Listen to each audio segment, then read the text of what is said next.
The title of this presentation being Life Well Lived is a commentary, if you will, on kind of what's required, in my personal opinion, to get to that living each day a peaceful life stage.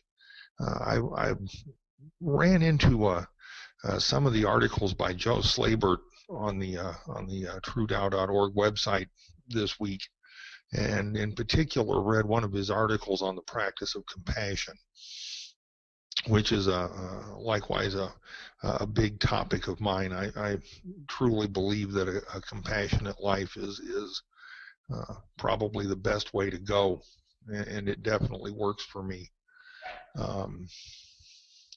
And in reading that article and considering my experiences over the years, I've come up with a kind of a list, if you will, of those things that have helped me to move to a more compassionate stance in my life.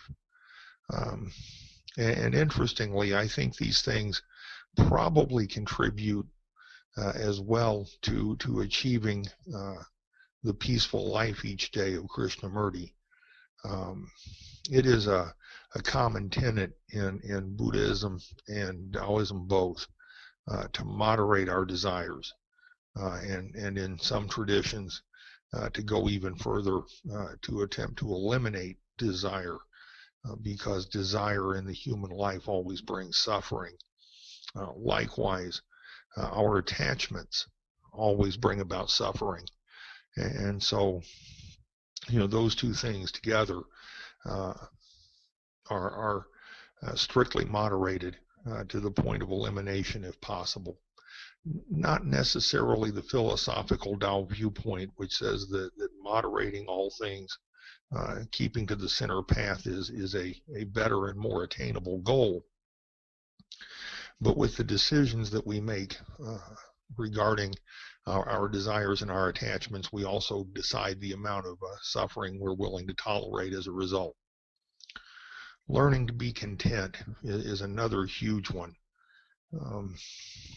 That non-competitive, non-combative, peaceful existence cannot be won in a heart that does not know contentment. And so contentment is huge in the establishment of that peaceful life. But contentment isn't something that we're born with. It's something that we have to learn. There's living non-contention, the habituation of refusing to get into conflicts with other people, absolutely refusing to be drawn into the pointless contests, debates, and arguments that seem to surround us every day. It also means giving up the need to be right, the need to be heard, the need to be loudest. There's reducing the ego, which go hand in hand with the moderation of desires and the elimination of attachments. The more we're able to take I and me out of our existence and get closer to us, we, and everyone, the closer we get to that compassionate, peaceful daily life. There's humility. Humility is the cornerstone of everything that we teach in the philosophical Tao. Everything pretty much begins in emptiness, and emptiness begins in humility. Humility is that quality about us that gives us the sense of shame, the sense of the ability to help others without needing to shine. And then there's practicing compassion itself, which I realize was 3 up the list, but it's very often I hear from people that they try to be more compassionate, but that the practice or the teaching doesn't work for them. And so I ask them, where do you find your opportunities? Where do you seek out the ability to be compassionate? Where is your life of service to others take you? And very often, the answer to that question is nowhere. Learning to be a compassionate person, learning to live a peaceful life, isn't done in a classroom or in a cave. It's a discipline that requires practice. It requires a hands-on approach. It requires being out there amongst the masses. It's one of the reasons why the Iguan Dao does not support a monastic order, because the philosophical Dao really can't be learned in a monastic environment. From those items, we gain wisdom and we gain experience by practicing, by learning, by channeling our mental and emotional energy into perfecting these things. We gain the ability over time to set ourselves aside and put others before ourselves, not to the exclusion of taking care of ourselves, but also not putting ourselves before and above everyone else. With all of my heart, I believe that these disciplines are the pathway to enlightenment. The one goal that I have sought ever since I was old enough to realize that there might be a different and better set of answers out there for me. That moment where my spirit, my true self emerges, where my mind joins the great universal mind, where I'm completely awakened and fully aware, and where the truth of the universe is known. I have no idea if I will attain that goal.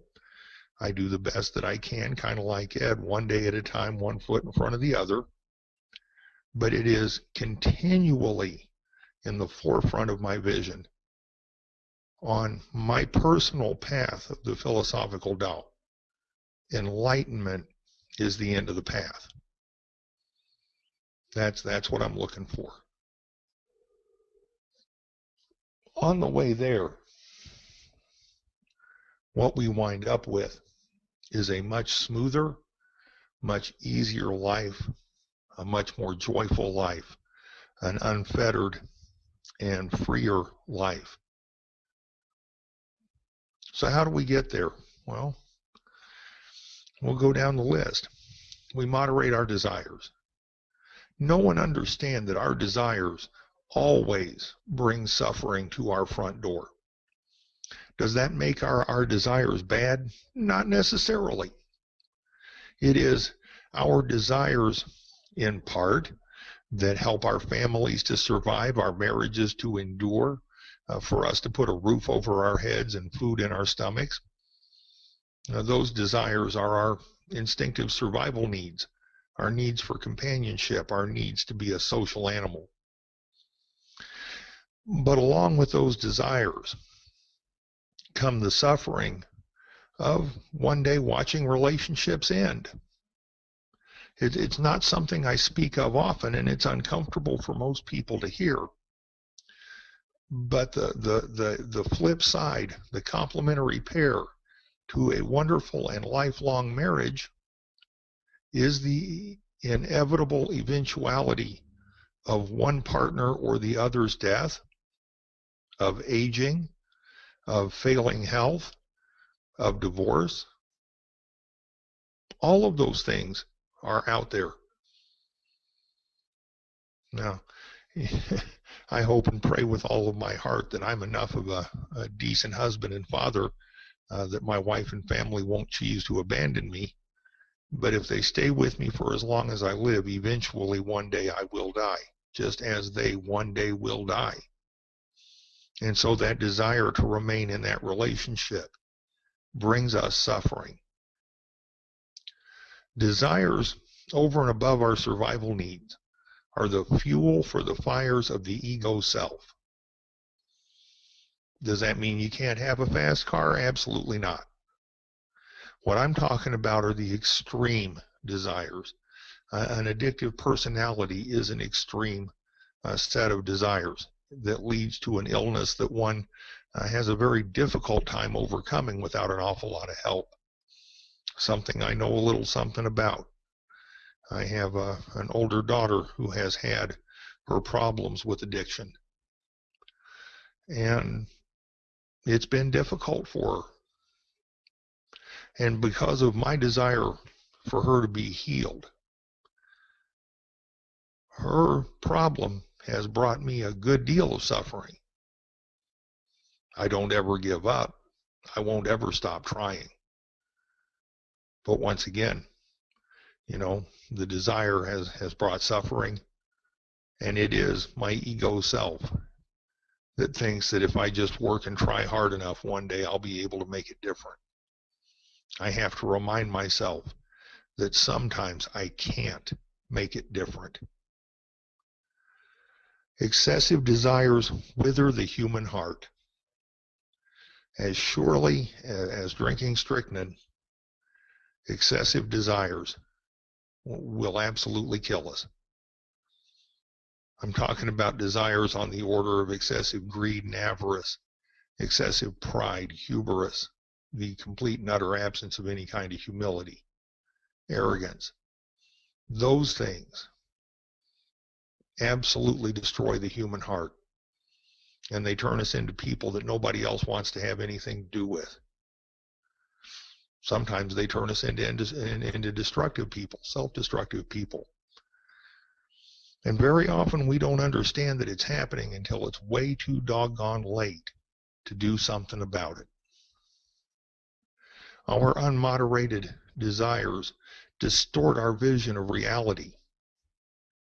They obfuscate the clear glass of vision and understanding to the extent that they convince us that we need what we do not need and want what we don't have any reason to acquire.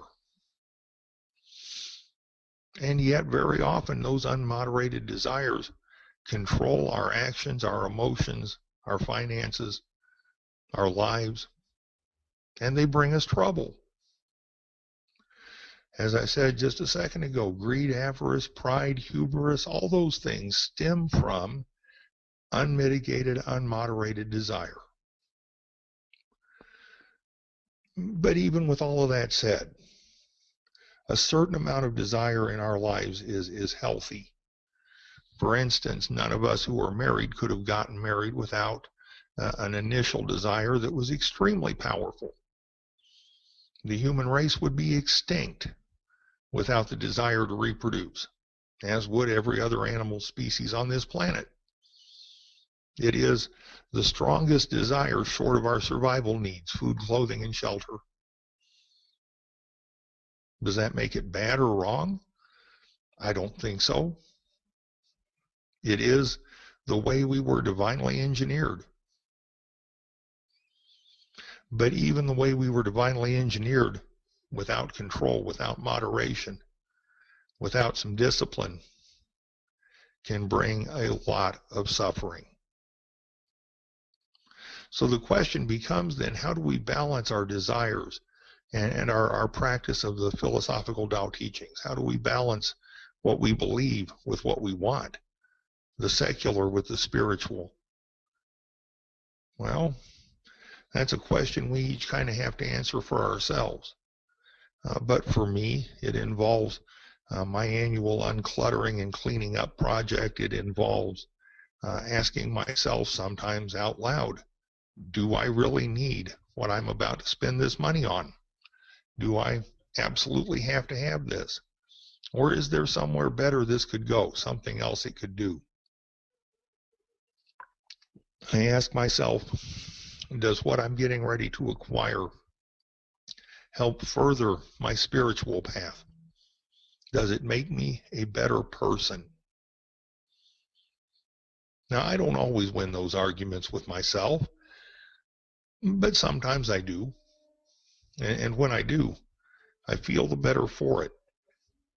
But I also understand that when I lose that argument with myself at some point in time, the end of that desire is going to be some kind of suffering. Next on the list is giving up our attachments, and this one is extremely difficult. Like desires, attachments always lead to suffering. I am very attached to my family, my wife, my children, our 2 dogs. Okay? I'd do anything to protect them. I'd do anything to keep them safe. I'd do anything so that they don't go hungry or go without shelter or go without a few nice things now and again. They are everything in my heart that I love. They are everything that I am about. And my secular path, as well as a good deal of my spiritual path, is dedicated to trying to be the best person that I can be for them as well as others. I've already experienced the suffering of having to bury one child. That attachment that I had to my son was very strong. The last thing in the world I wanted to have happen was for his life to end. I certainly don't want that to happen to any of the rest of them. If I were not so attached, perhaps the suffering would not have been so intense. But you can't always choose that attachment. And that's something I think we all understand pretty well. Sometimes those attachments are choices. I know and understand my attachment to the other people in my life that I care about very much is a choice. I understand that one day, through circumstances that we all wish wouldn't happen, those relationships are going to end one way or another and be recycled in some way. And yet I choose to maintain those attachments. The attachments to me are beneficial, and they're beneficial to my wife and children. And so, are there some attachments we choose to keep? You betcha there are. But once again, know and understand that each of those attachments has within it the intrinsic seeds of some suffering. And so the question becomes, how much suffering are you willing to tolerate to maintain an attachment? When I look at it from that particular viewpoint, it becomes much easier to give up the attachments to the things that are not of such high consequence in my life. The stuff, right? I'm not attached to my TV. I'm not attached to my car, my computer, or any other of the physical assets that I'm borrowing during this lifetime. Not in the slightest. Not emotionally attached to my job. I'm not attached to the relationships that I have with casual acquaintances.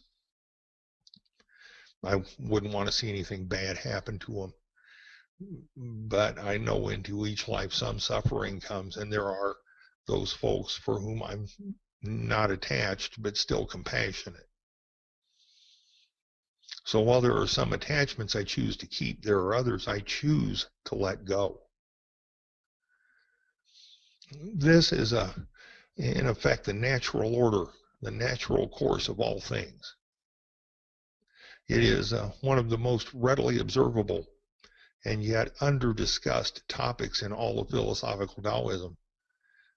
The fact that everything that was born one day will die, that everything that was built one day will fall into dust, that everything around us, living and not living, is transient and impermanent and will one day be gone. That will happen to us as well.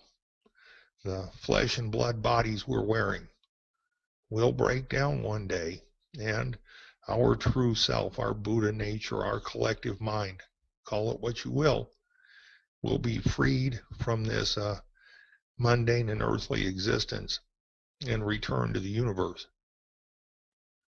That's just how things work. So at the same time, it may seem somewhat morose, but it's also quite liberating and freeing to understand that what's happening to me as I age and to the people around me and the things that are around me has been going on for countless millennia, that the world is a sacred instrument, and that the natural course of things on this earth is perfect and without error.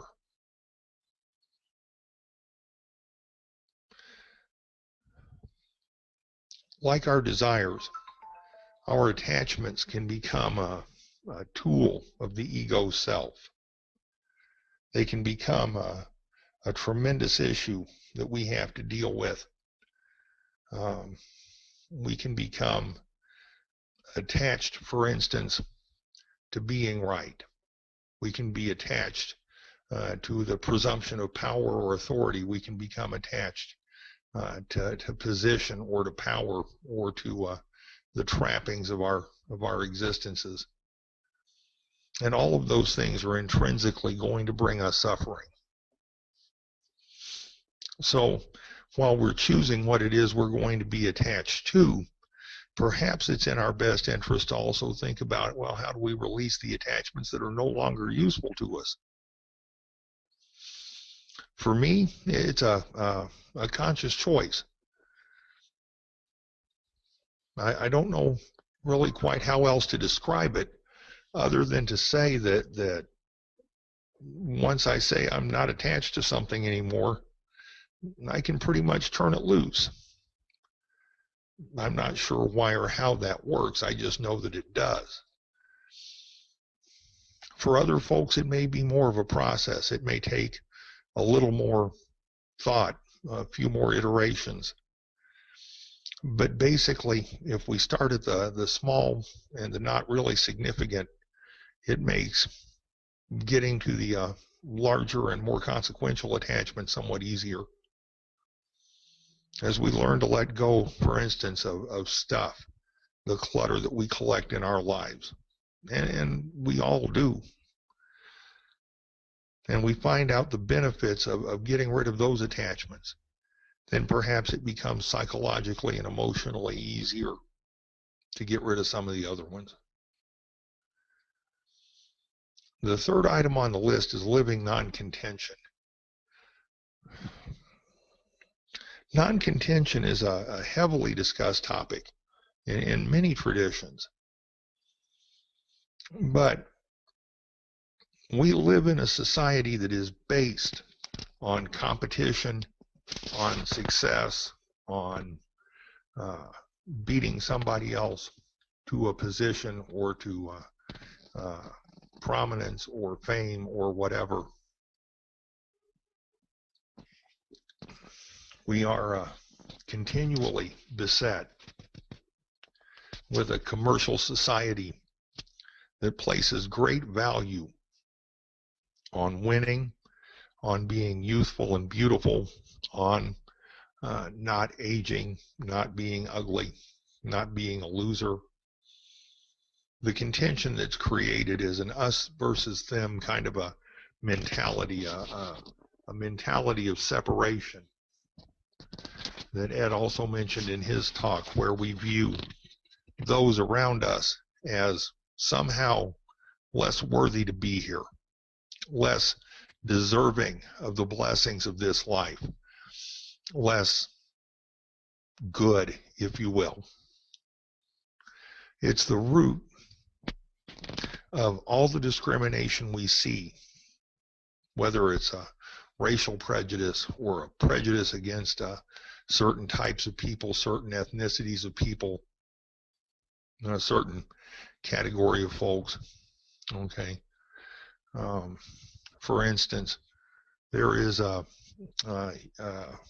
rather large discriminatory thought body, if you will, towards bigger people, those who are obese. We live in a society that worships the sometimes the nearly anorexically thin as healthy and beautiful, and that because of that picture places those who are obese on the other end as not as intelligent, not as worthy, not as beautiful, just generally not as good as someone who weighs less. What a poor criteria to use to judge the hearts and minds of people. And yet we do it. Living a life of non-contention is not just about debates and arguments. It is about conflict and suffering in our lives and the lives of others. It's about compassion. It's about removing the sources of conflict and separation and prejudice and hatred from our lives and the lives of others. It's about giving up the need to be right, the need to be heard, the need to be first. But it also means that we have to act without contrivance and without agenda. Living non-contention is not just something to which we can pay lip service. It's something that we actually have to do sincerely.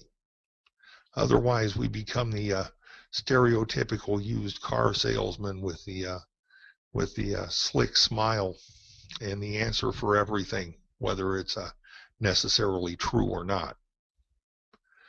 One cannot really fake non-contention. It's too easy to tell the difference. Living non-contention is also about reducing the ego self. It is the ego self that sees others as different and unworthy, as not as good as others, or sometimes as pure evil or bad. And we make those judgments without necessarily understanding what it was that brought the object of our derision to the state of being as bad and evil as we think they are. How quickly it is we can bring ourselves into conflict with another person or group of people. It is a quantum shift in our thinking from seeing our lives as something more than just a battle to be won or lost. It is taking our hands off of the desire to tamper with the world and mold it into our image simply because we think we're right.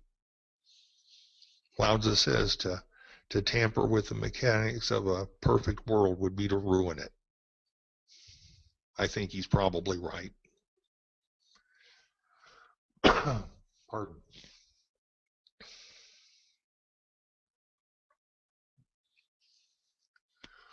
The other thing on the list that is a tremendous contributor to that living each day a peaceful life, wonderful statement, is learning to be content.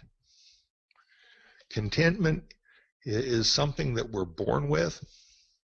When we're first born, if our tummies are full, our diapers are clean, and we've had enough sleep, we're happy.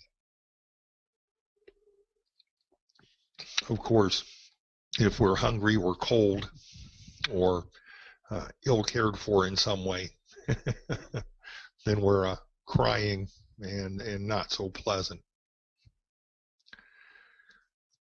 But as we grow older, we learn to set our sights on the trappings of wealth and prosperity, on all of the things that people just have to have. It's the philosophy of the guy with the most toys at death wins. It is way different than being contented. Learning to be content means understanding where we are in life, being prepared to do what we can to be the very best person we can within that, but being willing and able to do what we have to do to maintain our spiritual growth and to keep moving forward in our lives. Contentment is kind of the check valve of desire and attachment. When we are essentially content with where we are in our lives, we can learn to mitigate excessive and unrestrained desire and excessive and unrestrained attachment. Contentment is that which gives us the quality to be like the Tao and like water, to go in the places that men disdain, the low places, to mix the dust, to unravel the glare. Being contented in a compassionate way, in a peaceful existence kind of a way, means that we're able to see that we have everything that we need, and knowing that we can go and share with others. It means that no matter where we wind up or what we wind up doing, that there is a purpose to where we are and what's going on in our lives. And we're okay with that, no matter what that position is. Not everyone's going to be rich, and not everyone's going to be poor. Most folks are going to be somewhere in the middle. But no matter where we are at the moment, the one thing we absolutely know is it's going to change eventually. Understanding that, knowing that good fortune is not always permanent, neither is misfortune, we can be okay with what's going on. That contentment allows us to set aside so much of the conflict and so many of the problems that we have with other people, because we are not seen to be clawing our way out of wherever it is that we are. The way of the Tao itself is that it moves where it will, it does what it does, but it does it without a personal agenda, without emotion, without any regard for whether the people that are affected by the movement of the Tao are good or evil. The rain falls on the weeds and the flowers both. It waters the crops of the good and the evil guy. The good person and the bad person both drink. We should mirror that behavior to the fullest extent that we can, and understand that every other living thing on this planet is simply another soul trying to find its way home. If we can do that, then we've done okay. Then we can see the world through the eyes of compassion and begin to live that peaceful existence.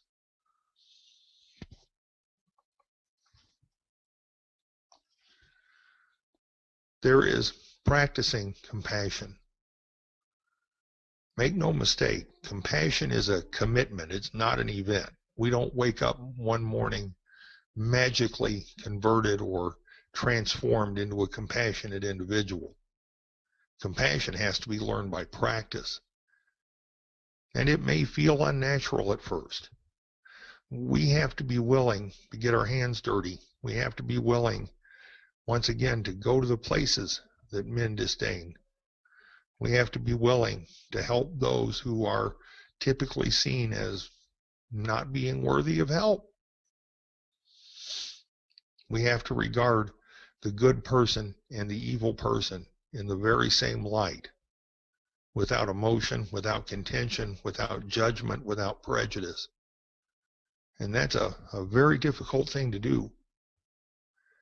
I would have a very difficult time bringing a drug addict or a convicted felon into the home, into my home with my children, just because, the way that I was raised says that's not something you do. It isn't something that's safe. And yet, the teachings on compassion and the example of the movement of the Tao itself is clear that we really need to look at every other living thing as no more and no less than another soul trying to find its way back home. That we don't attach emotions or derision or separation or contention to anyone or anything. It is why our excessive desires and unbridled attachments destroy our compassionate heart. because out of those things arise the separation and the differences and the contention.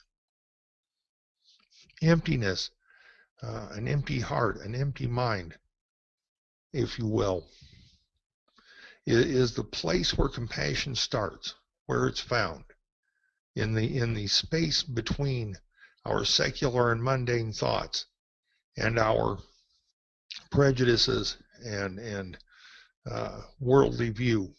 There is compassion. And service to others is the hallmark of that compassionate heart. What we do that helps other people, what we do that lifts them up as well as ourselves.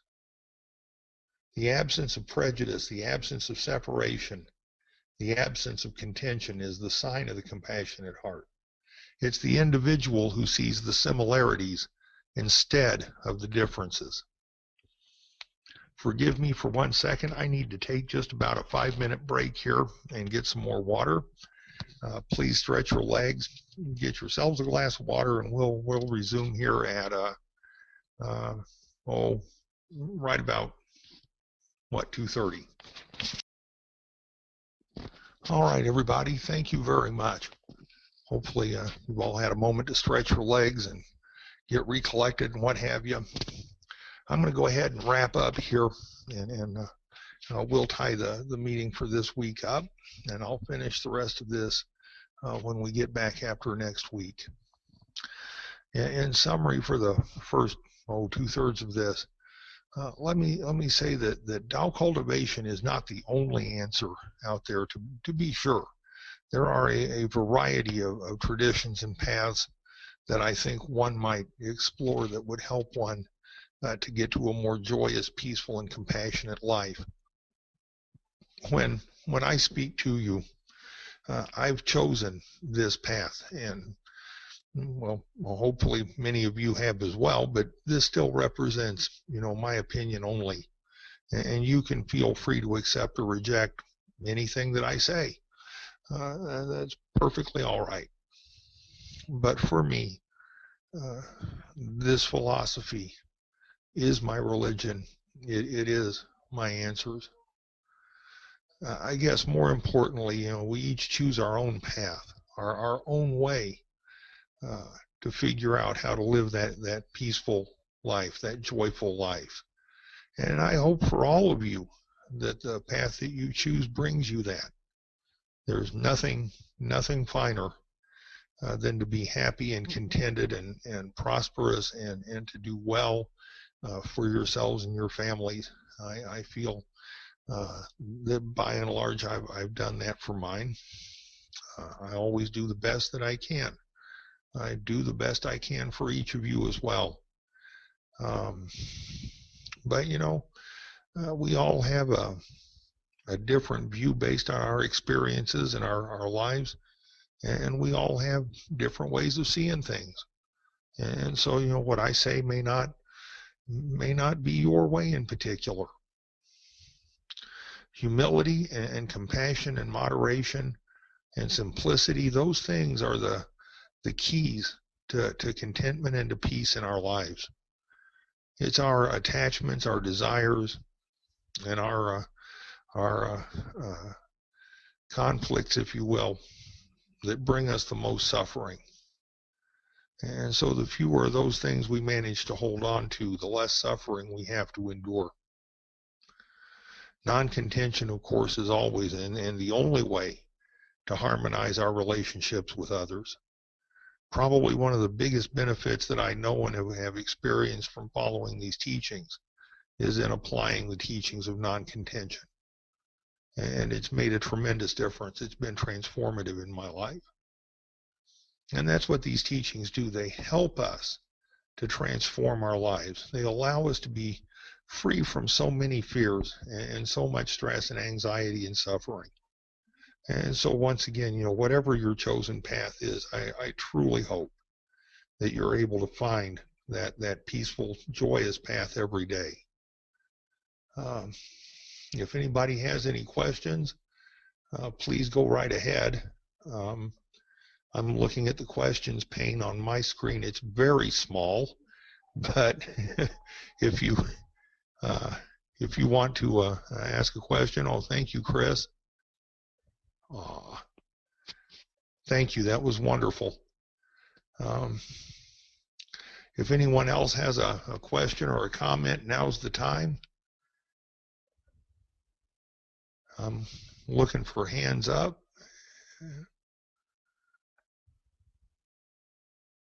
All righty, folks. Then we will go ahead and do the meeting ending ritual. Qi Li, Yan Shang Fu Tang, Sir Jia, San Zhui Gong, Yi Zhui Gong, Zai Zhui Gong, San Zhui Gong, Sir Jia, Go Hui Yan Transfer, Yi Zhui Gong, Jie Ban, Yi Zhui Gong. Thank you all so much. My Chinese is terrible, but we're done. Have a wonderful weekend. See you all in a week or two.